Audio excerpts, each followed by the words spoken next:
What is going on, everybody? And this video is going to be about two things that I think are very important, and these two things really should go hand in hand with one another.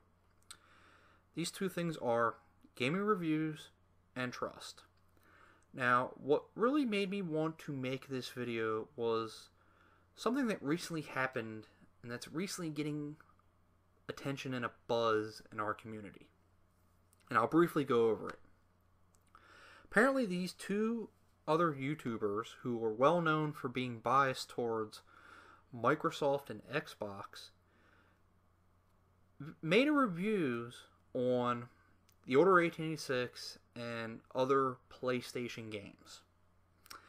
And the two YouTubers that I'm referring to are NextGen720 and Crap Gamer Reviews. And apparently, their reviews of those specific PlayStation games were, as expected by a lot of people, they were very negative.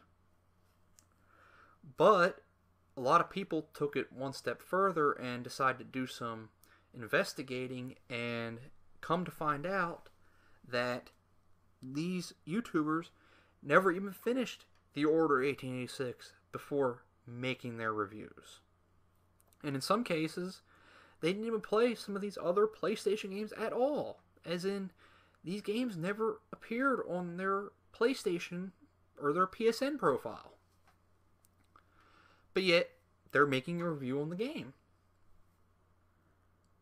Now, you would probably think that the worst thing that they did was that they were being a fanboy for Xbox and Microsoft, and they were trying to push forth an agenda by bashing these specific Sony games and propping up Microsoft and Xbox. And you would think that's the worst thing that they did, but I disagree.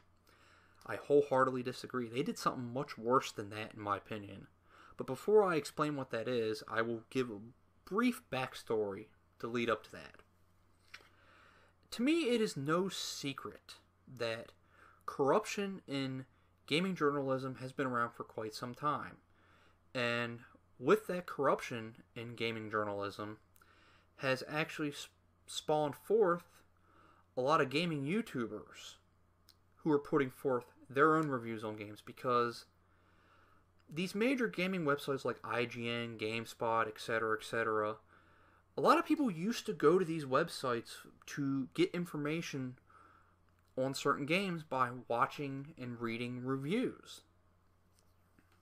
And unfortunately, it has been exposed that a lot of these major websites and these other quote-unquote professional reviewers had an agenda, and they used that agenda in their reviews to either destroy a game or prop up a game to make it look good or to make it look bad. Either that maybe it was their personal bias, or that maybe they were paid off, because some of these developers, or not really the developers, probably more so the publisher, would give some people early copies of a game in exchange for, you have to say good things about our game. And I've always thought that that was one of the worst things you can do in gaming journalism, because not only are you deceiving the audience by doing that, it really also doesn't help the publisher that is actually concocting that scheme, because that just shows you have no confidence in your game at all if you have to go that route. So, I'll give you one brief example of probably one of the most unprofessional reviews I've ever seen from a professional website, quote unquote. And that was Mitch Dyer's review of Double Dragon Neon that was from IGN. And I will put the video in the description just so you know what I'm talking about. Probably the last word that should pop into your head after watching that review is professionalism, because that review lacked any kind of professionalism. And unfortunately, I'm pretty sure that a lot of people, when they watched that review, did not buy that game because of what this guy said. And you just take a look at the dislikes, and you could tell a lot of people were really pissed off. And what that has done is a lot of gamers have gone to YouTube and they looked at other gamers for their takes on games because they feel that they can trust our fellow gamer for honest feelings about another game. And a lot of YouTubers have actually taken this honesty and have actually done good with it, in my opinion. Like, for example, I think Angry Joe has done a great job with being honest to his audience when it comes to gaming reviews. Now, I may not agree with everything he says, but at the end of the day, I know he's being honest. Those are his honest feelings. Another one is Darkside Phil, also known as DSP. I may not agree with everything he says about a game, but at least I know he's being honest. Those are his honest feelings.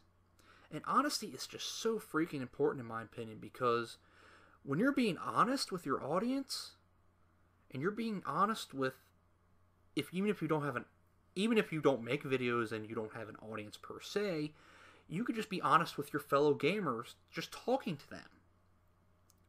When someone knows you're being honest, they'll tend to listen to you more, and they'll tend to respect you more. And because of all this stuff that has happened, like I said, in the mainstream realm of gaming journalism, most gamers go to YouTube now for honest thoughts about games. And in my wholehearted opinion, these two YouTubers, NextGen and Crap Gamer, they broke that trust. Now you're probably thinking, well, you really should never have had that trust to begin with, because you shouldn't have known that they were major Microsoft/Xbox fanboys. Now I can agree with that. Honestly, you would have expected for them to make reviews like that. I mean, I expected them to make reviews like that. Just as I expect any fanboy when they're going to review a game from the opposition that they have openly bashed time after time again. But it still doesn't change the fact that that trust that is very powerful, that had been put in the hands of just about any YouTube gamer that makes videos about video games. That trust is there. And they broke it. They just broke it. And it's kind of sad, because even though they are who they are, they still probably could have put forth an effort into these reviews, and maybe some people would have got an ounce of respect towards them. That opportunity was there and they didn't take it. Now, one could definitely argue that the only other reason that they made these videos was to solely get attention from people. And honestly, I think that was really the entire goal to begin with, because even though there are a lot of people out there that are making these videos exposing people like this and basically ripping apart their arguments, at the end of the day, these people are still getting the attention that they crave. They're still getting the views. They're still getting the subs, because I guarantee you most people are subbing to channels like this just because they want to see this drama unfold. I firmly believe that. I firmly believe that's why most of these people sub to these channels. So, in reality, to me, it doesn't really matter how much you expose them, because they're still going to do what they do. Just as these mainstream websites are still going to put forth all this corruption, they're still just going to push forward no matter how much they get criticized and no matter how much they get exposed. So there really isn't a real concrete solution to this. The only thing I can really say is you should put trust in yourself and have a mind of your own. Don't look at every single review and take it as face value. You can look at reviews and gather opinions on certain things, but at the end of the day, you have to believe what you believe and believe what you feel about a specific game. And ultimately, you have to play the game yourself to know whether you really are going to like it or not. And to any other gaming YouTubers out there, you should always be honest with your audience. I'm always honest with you guys. You don't have to agree with me, but know that I will always be honest about anything, because trust and honesty to me are very important, and all gaming YouTubers should do that. They should have those two qualities. Unfortunately, they don't, but it is what it is. So that's about it. Let me know what you think, and have a good one, and I will see you all next time.